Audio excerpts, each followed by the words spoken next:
हरे कृष्ण. गीतेच्या या प्रवासामध्ये आपल्या सर्वांचे पुन्हा एकदा स्वागत. अध्याय 6वा, श्लोक 41. प्राप्य पुण्यकृतां लोका नुषित्वा शाश्वतीं समा शुचिना श्रीमतां गेहे योगभ्रष्टो अभिजायते. योगभ्रष्ट मनुष्य प्रथम पुण्य लोकात जातो आणि नंतर तो पवित्र किंवा श्रीमंत कुटुंबात जन्म घेतो.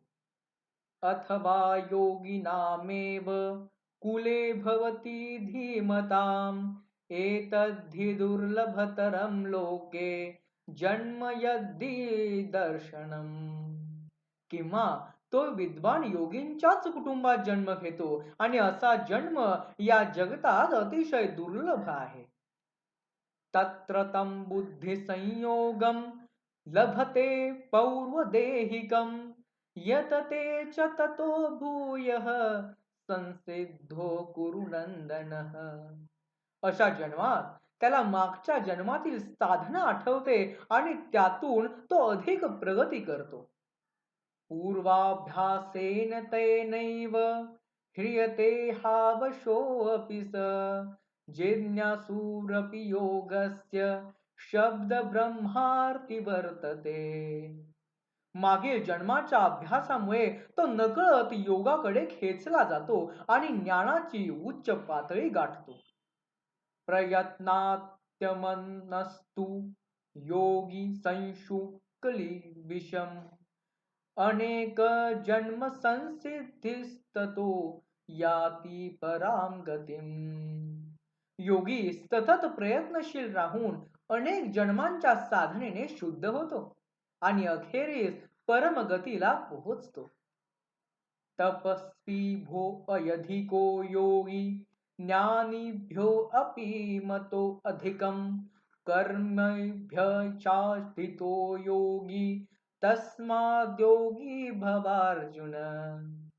योगी हा तपस्यापेक्षा श्रेष्ठ आहे, ज्ञानींपेक्षा श्रेष्ठ आहे आणि कर्मकांड करणाऱ्यांपेक्षाही श्रेष्ठ आहे आणि म्हणूनच हे अर्जुना तू योगी हो.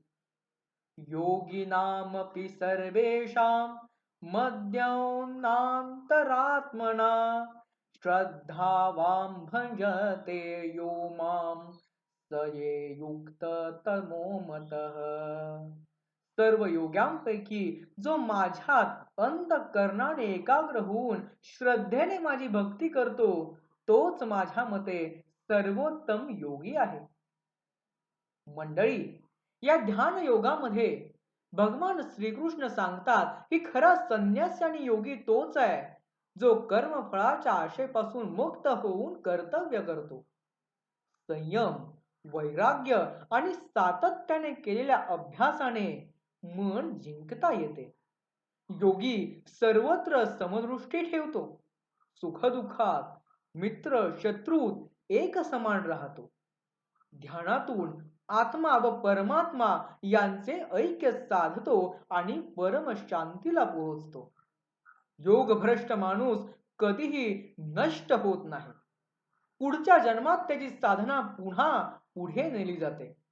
शेवटी श्रीकृष्ण स्पष्ट करतात की सर्व तपस्वी, ज्ञानी आणि कर्मकांडांपेक्षाही भक्ती योग हा सर्वोच्च आहे. जो श्रद्धेने भगवानाचे चिंतन करतो तोच खरा श्रेष्ठ योगी आहे. या पुढील गीता आपण पुढील भागात पाहणार आहोत. तोपर्यंत हरे कृष्ण.